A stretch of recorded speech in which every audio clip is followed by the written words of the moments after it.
Hello friends, welcome back to Chef in Me. இன்னைக்கு வீடியோல நம்ம பார்க்க போறது ஒரு ஸ்ட்ரீட் ஃபுட் ரெசிபி தான். மும்பைல ரொம்ப ஃபேமஸான எக் புர்ஜி எப்படி செய்யறதுன்னு தான் நம்ம பார்க்க போறோம். என்னோட ஹஸ்பண்ட் புனேல படிக்கும்போது அவரோட ஃபேமஸான சைட் டிஷ் இது. ரொம்ப டேஸ்டியா இருக்கும். ரொம்ப சிம்பிள், 5 நிமிஷத்துல இதை செஞ்சு முடிச்சிடலாம். வாங்க இதை எப்படி செய்யறதுன்னு பார்க்கலாம். இதுக்கு நான் ஒரு 2 டீஸ்பூன் அளவுக்கு எண்ணெய் காய வச்சிருக்கேன். இதுல 1 டீஸ்பூன் அளவுக்கு பட்டர் சேர்த்துக்கிறேன். பட்டர் வந்து ஆப்ஷனல் தான், இது நல்ல வாசனை கொடுக்கும். நீங்க வெறும் எண்ணெய் மட்டும் போதும்னா அப்படியே விட்டுடலாம், பட்டர் ஸ்கிப் பண்ணிடலாம். பட்டர் மெல்ட் ஆனதும் நான் இதுல ஒரு 2 மீடியம் சைஸ் வெங்காயத்தை பொடியா நறுக்கி வச்சிருக்கேன். அதை சேர்த்து நல்லா வதக்கிக்கலாம். வெங்காயம் கொஞ்சம் லைட்டா வதங்கினதும் அதுல 2 பச்சை மிளகாய் நல்லா ஃபைனா சாப் பண்ணி வச்சிருக்கேன், அதை சேர்த்துக்கிறேன். இதோட ஒரு 1/2 டீஸ்பூன் இஞ்சி பூண்டு விழுது, இதையும் சேர்த்து நல்லா அந்த பச்சை வாசனை போற வரைக்கும் வதக்கிக்கலாம். இதுல ஒரு 1/4 டீஸ்பூன் மஞ்சள் பொடி சேர்த்துக்கலாம். ஒரு 1/2 டீஸ்பூன் அளவுக்கு வெறும் மிளகாய் தூள், இதையும் சேர்த்து நல்லா வதக்கிக்கலாம்.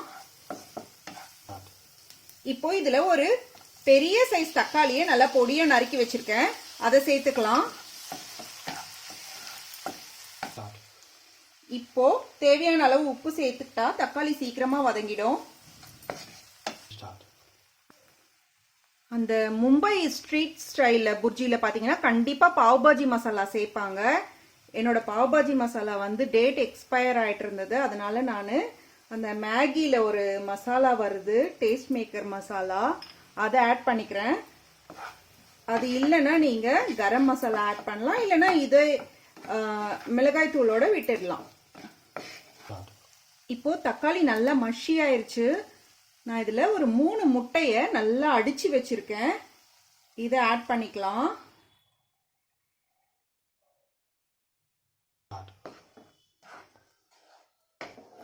முட்டையை சேர்த்ததும் அதை நல்லா இந்த மாதிரி கலந்து விட்டுக்கலாம்.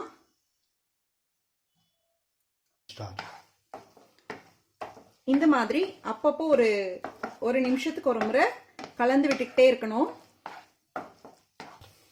இப்போ ஒரு 2 மினிட்ஸ் ஆச்சு. இது வந்து இன்னும் கொஞ்சம் ட்ரை ஆகணும், அதனால இன்னும் ஒரு நிமிஷம் விட்டா போதும்.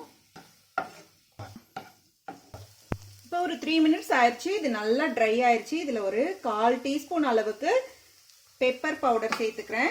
சேர்த்து ஒரே ஒரு மிக்ஸ் கொடுத்துட்டு ஸ்விட்ச் ஆஃப் பண்ணிடலாம்.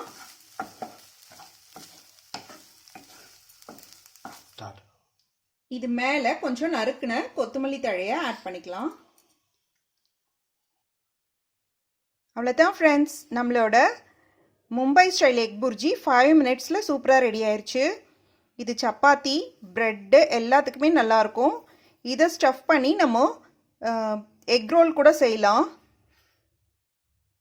கண்டிப்பாக இதை செஞ்சு பாருங்கள் ஃப்ரெண்ட்ஸ். பிடிச்சிருந்தா ஷேர் பண்ணுங்கள், செஃப் இன் மீக்கு சப்ஸ்கிரைப் பண்ணுங்கள். தேங்க்யூ ஃபார் வாட்சிங்.